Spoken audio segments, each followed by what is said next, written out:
Hello दोस्तों, आप लोग आजकल सुन रहे होंगे, खबरों में होगा, समाचार में आपने सुना होगा कि G7 देशों का एक समिट चल रहा है जिसमें प्रधानमंत्री नरेंद्र मोदी को भी बुलाया गया है।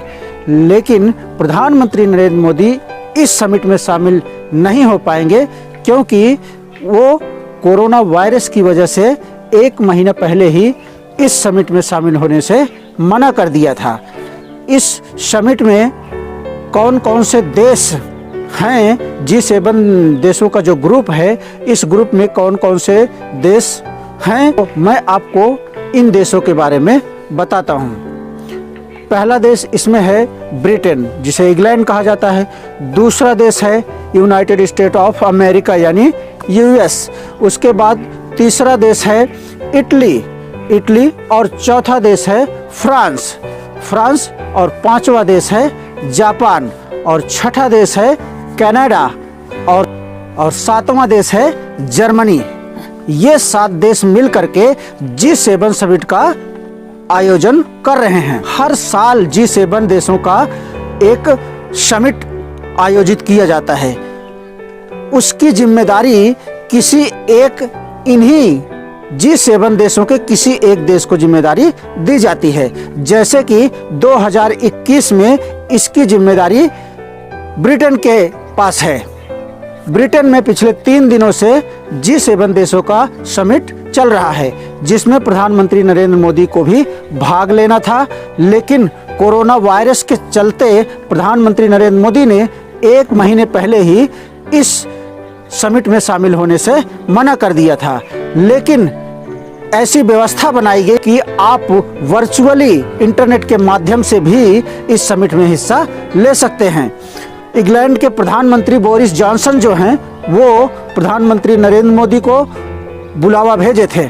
ऐसा नहीं है कि जिस समिट के देशों ने सिर्फ भारत को ही इसका न्योता भेजा है कि वो भी इसमें शामिल हों। ऐसे 3 और देश हैं जिन्हें इस समिट में शामिल होने के लिए बुलाया गया था, जिसमें से हमारा पहला देश था भारत और दूसरा देश है ऑस्ट्रेलिया, तीसरा देश है साउथ कोरिया और चौथा देश है साउथ अफ्रीका। इन चारों देशों को G7 के समिट में बुलाया गया था, जिसमें से प्रधानमंत्री नरेंद्र मोदी कोरोना पैंडेमिक की वजह से भाग नहीं ले पाए, लेकिन उन्होंने इस समिट को वर्चुअली इंटरनेट के माध्यम से संबोधित किया और दुनिया को बताया कि किस तरह से हम कोरोना वायरस से लड़ सकते हैं। प्रधानमंत्री नरेंद्र मोदी ने जब वर्चुअली इस समिट को संबोधित किया तब उन्होंने एक पूरी दुनिया के सामने एक मंत्र रखा। तो उन्होंने इस समिट में वर्चुअली जो वन अर्थ वन हेल्थ, प्रधानमंत्री नरेंद्र मोदी ने जब इस चीज़ को सामने रखा तो फ्रांस ने बहुत ही सराहा और जर्मनी की चांसलर मार्केल भी इसके बारे में बताया कि क्या ये बहुत ही अच्छा आइडिया है, इसे G7 के देशों को अडॉप्ट करना चाहिए, इसे लेना चाहिए। G7 ग्रुप के समिट में पहली बार नहीं शामिल होने, इससे पहले भी 2019 में प्रधानमंत्री नरेंद्र मोदी G7 देशों के समिट के आयोजन में शामिल हो चुके हैं।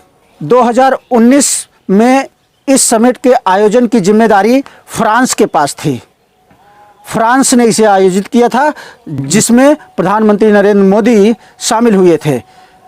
फ्रांस अक्सर भारत का साथ देता है, इसलिए फ्रांस ने ही इस समिट में भी जो प्रधानमंत्री मोदी ने मंत्र दिया वन अर्थ वन हेल्थ का, फ्रांस ने इसे सबसे पहले ही सपोर्ट किया।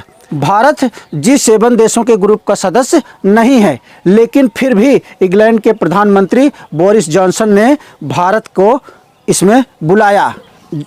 G7 ग्रुप के देशों का यह समिट जो 2021 में चल रहा है, इसका थीम है बिल्ड बैक बेटर। आपको यह याद रखना चाहिए, यह आपके क्वेश्चन में भी आ सकता है, आपको आपकी परीक्षा में इसे पूछा जा सकता है। बिल्ड बैक बेटर, इस चीज़ को आपको ध्यान रखना है क्योंकि ये 2021 G7 ग्रुप देशों के समिट का थीम है बिल्ड बैक बेटर। इस साल के G7 ग्रुप समिट के आयोजन की जिम्मेदारी ब्रिटेन यानी इंग्लैंड के पास है। तो इंग्लैंड को ही यह डिसाइड करना है कि इस समिट में किसे शामिल करना है, किसे शामिल नहीं करना है।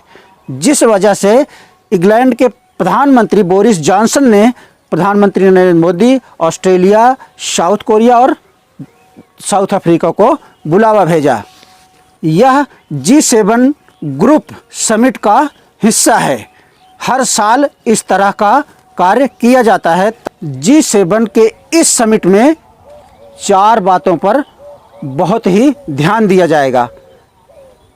इसमें सबसे पहले है कोरोना वायरस होना भी चाहिए, क्योंकि कोरोना वायरस जो है वह बहुत ही तकलीफ दे चुका है, बहुत ही हमें परेशान कर चुका है। G7 की समिट में इस तरह के विचार विमर्श या चर्चा के बारे में सोचा है तो स्वागत है और करना भी चाहिए था। G7 समिट देशों का दूसरा चर्चा का विषय है। भविष्य के बारे में चर्चा करेंगे और फ्री फेयर ट्रेड के बारे में भी चर्चा करेंगे, जिससे दुनिया में कोई भी लेन देन तो बहुत आसानी से किया जा सके। जैसे मैं आपको एक एग्जांपल देता हूं कि पिछले दिनों जब हमारे यहाँ कोरोना वायरस काफ़ी तेज़ी से फैला हुआ था, उसी समय अमेरिका के राष्ट्रपति बदले हुए थे, चेंज हुए थे, क्योंकि वहाँ का इलेक्शन हुआ था। तो जो बाइडेन आए थे, ट्रंप हार गए थे। तो जब जो बाइडेन आए थे तो उन्होंने कुछ जो हमारे यहाँ कोवैक्सीन और कोविशील्ड बन रही थी, वैक्सीन बन रही थी, उन वैक्सीनों का इंग्रेडिएंट्स ये मान लीजिए कि रॉ मटेरियल जो होता है वो अमेरिका से आता था। उस पर उन्होंने बैन लगा दिया था। उन्होंने कहा था कि बैन इसलिए लगा रहे हैं कि पहली प्राथमिकता अमेरिका के नागरिकों की है। बहुत से लोगों ने उन पर कमेंट कसा, क्या अमेरिका के लोग ही इंसान हैं और बाकी दुनिया के लोग इंसान नहीं हैं? तो जो बाइडेन को अपनी गलती का एहसास हुआ और उन्होंने हमारे देश को रॉ मटेरियल सप्लाई करना शुरू कर दिया। इतना ही नहीं, उन्होंने प्रधानमंत्री से बात करके देश को और भी चीज़ें उपलब्ध कराई, जैसे कि दवाइयाँ हो गई, सिरिंज हो गई, वेंटिलेटर हो गए। इन सब चीज़ों को भी अमेरिका ने बाद में सप्लाई किया। देश में अगर सरकार बदल जाए, हमने प्लान किया कि रॉ मटेरियल जो है वो पूरी दुनिया को फ्री और फेयर ट्रेड के अंदर दिया जाएगा, तो उस पर कोई रोक ना लगा दे। फ्री फेयर एंड ट्रेड, ताकि बीमारियों में वैक्सीन बनती है, जो रॉ मटेरियल उनमें हजारों एक जब वैक्सीन बनती है तो उसमें हजारों किस्म के इंग्रेडिएंट्स लगते हैं या रॉ मटेरियल लगता है। उस रॉ मटेरियल को हर देश को देना चाहिए। ओपन सोर्स, ओपन सोसाइटी बनानी चाहिए, जिसे प्रधानमंत्री मोदी ने कहा कि ओपन सोर्स, ओपन सोसाइटी होनी चाहिए, ताकि हम आने वाले, आज कोरोना से तो जाने दीजिए, आने वाले समय में जो पैंडेमिक आएगा उससे हम बड़ी आसानी से लड़ सकेंगे। इसीलिए प्रधानमंत्री नरेंद्र मोदी ने कहा कि वन अर्थ वन हेल्थ, क्योंकि पूरी दुनिया को, भारत हमेशा से पूरी दुनिया को साथ लेकर चलता आया है, इसलिए इसमें भी कहा गया कि पूरी दुनिया के सामने हम एग्जाम्पल हैं कि किस तरह से हमने अपने देश में कोरोना को हैंडल किया, किस तरह से हमने इस बड़ी पैंडेमिक से लड़ा। G7 की समिट में तीसरी बात पर चर्चा होगी, वह है क्लाइमेट चेंज, जिसे वातावरण चेंज होता है। आजकल बहुत ज़्यादा देखने को मिल रहा है कि बरसात के सीज़न नहीं रहता, फिर भी बरसात होने लगती है, समुद्री तूफान बहुत ज़्यादा उठ रहे हैं। तो ये क्लाइमेट चेंज को लेकर भी इस पर चर्चा की जाएगी G7 देशों के ग्रुप से साथ मिल करके। इससे चर्चा करने से ये खुलकर सामने आएगा कि इससे कैसे लड़ा जाएगा, इससे कैसे हम बातचीत के जरिए से इस मैटर को भी कैसे हम सुलझा सकते हैं। और 100% है कि जब 7, 8, 10 देश बैठ करके इस पर चर्चा करेंगे तो कोई ना कोई हल निकल करके जरूर आएगा। जिस चौथी बात पर चर्चा की जाएगी वह है share value and open society. Open society, इसका मतलब ये होता है कि अब प्रधानमंत्री नरेंद्र मोदी के वर्चुअली इसमें भाग लेने के बाद खुल करके आया कि ओपन सोसाइटी, सोसाइटी का मतलब एक सोसाइटी होती है जो हमारे आसपास के पड़ोस में होती है कि ये वो सोसाइटी है, वो सोसाइटी है। प्रधानमंत्री मोदी जिस सोसाइटी की बात कर रहे हैं वो सोसाइटी पूरी दुनिया है। उस सोसाइटी में पूरी दुनिया आती है, पूरी दुनिया इस सोसाइटी में आती है। तो उनका कहने का मतलब है कि ये सोसाइटी ओपन हो, खुली हो, ताकि जहाँ से भी जिस चीज़ की ज़रूरत पड़े, किसी भी पैंडेमिक में रॉ मटेरियल की, किसी भी तरह की चीज़ की ज़रूरत पड़े, उसे जल्द से जल्द लाया जा सके और वैक्सीन के रूप में या दवा के रूप में उसको परिवर्तित किया जा सके। इसलिए ओपन सोसाइटी और शेयर वैल्यू से मतलब है कि प्रधानमंत्री मोदी कहना चाहते हैं कि हम इस पैंडेमिक में होने वाली जितनी भी प्रॉब्लम हमारे साथ आई हैं, जितनी भी बातें हुई हैं, उन सब को हम किसी भी देश के साथ शेयर करने के लिए तैयार हैं। जो हमारे साथ आ करके इस पर काम करेगा उसके साथ हम अपने अनुभव शेयर करने के लिए तैयार हैं। तो प्रधानमंत्री मोदी की इस बात को भी लोगों ने बहुत ही अच्छी तरह से देखा और बहुत अच्छी तरह से सराहा।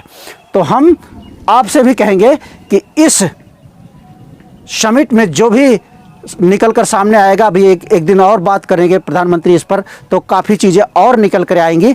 मैं आप लोगों से रिक्वेस्ट करूंगा कि आप लोग भी ओपन सोर्स के बारे में सोचें। प्रधानमंत्री नरेंद्र मोदी पूरी दुनिया को सोसाइटी बना रहे हैं, तो हम अपनी ग्राम सभा को सोसाइटी बना लें, हम अपनी पोस्ट को, हम अपनी ब्लॉक को सोसाइटी बना लें। इससे भी बहुत सी प्रॉब्लम का हल निकल आएगा। जैसा कि आप जानते हैं कि मैं इसके बारे में बहुत बड़ा समर्थक रहा हूं, क्योंकि दृष्टांत जो मैंने बनाया है उसमें सिर्फ इसी चीज़ को सबसे ज़्यादा महत्व दिया है कि ओपन सोसाइटी बनानी है, जो कुछ भी हो सब खुला हुआ हो और एक दूसरे की मदद के लिए लोग तैयार रहें। ऐसा काम करना है, ऐसी सोसाइटी बनानी है। तो आप लोग भी तैयार हों और इस तरह की सोसाइटी बनाने के लिए आगे आएं। धन्यवाद।